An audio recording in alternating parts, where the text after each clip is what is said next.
dia para você, uma ótima terça-feira. Que bom ter você aqui comigo para estudarmos juntos a lição da Escola Sabatina Jovem. Quero você com a sua lição na mão, porque nessa terça-feira nós vamos falar sobre sobrevivendo à perseguição.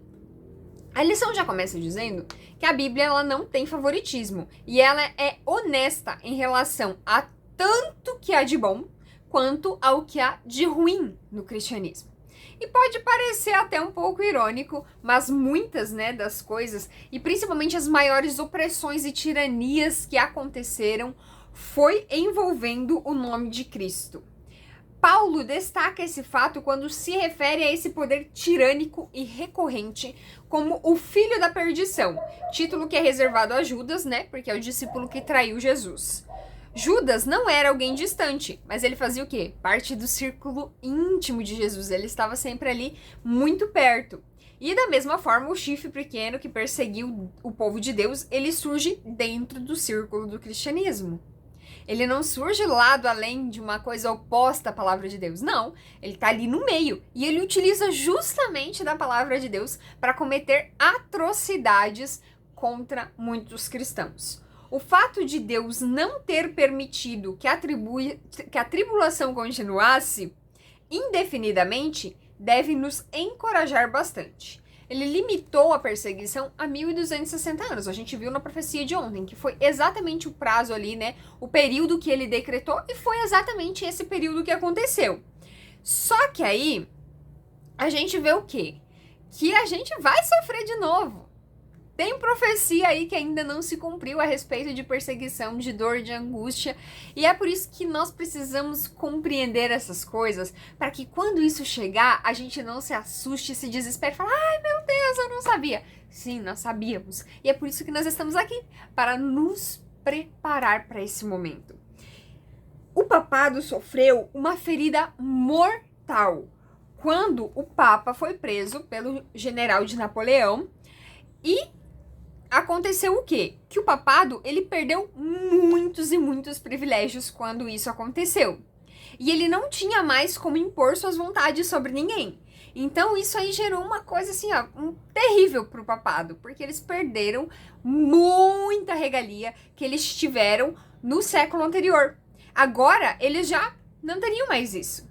Então, Deus concedeu ao seu povo muitas condições a partir disso para a pregação do evangelho. A gente tem hoje, se você for parar para pensar, aquele período, onde as pessoas precisavam escrever ali a Bíblia, os versinhos, ou tirar as páginas, esconder no meio de um pedacinho de um pão e entregar para o outro como se fosse um alimento, mas na verdade a palavra de Deus estava escondida, tudo isso para a pregação do evangelho. Hoje a gente tem tudo isso de forma muito fácil. Eu posso ir lá na minha igreja hoje, pegar uma caixa de folheto, de livro, de revista, de DVD e sair pregando o evangelho pela rua. A gente tem editora, a gente tem escola, a gente tem hospital, a gente tem universidade, a gente tem tanta coisa.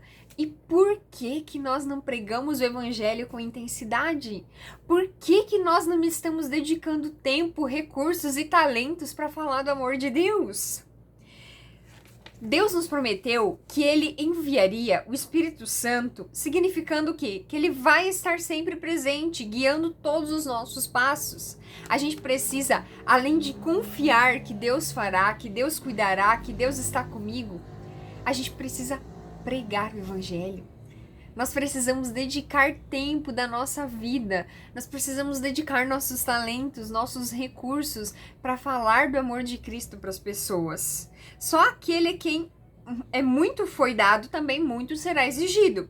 Com isso em mente e comparando com as gerações anteriores, pergunta para você aí parar e refletir um pouquinho. Usamos nossos privilégios da melhor maneira possível? Olha o tanto de privilégio que a gente tem, o tanto de facilidade que a gente tem na pregação do evangelho. E como você tem usado isso?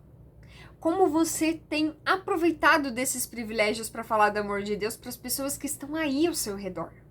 Você fala de Jesus para elas? Você aproveita a liberdade que você tem de usar a internet da forma que você quiser para falar de Jesus? Ou você perde seu tempo em discussões desnecessárias? Nós já falamos sobre isso aqui nesse trimestre.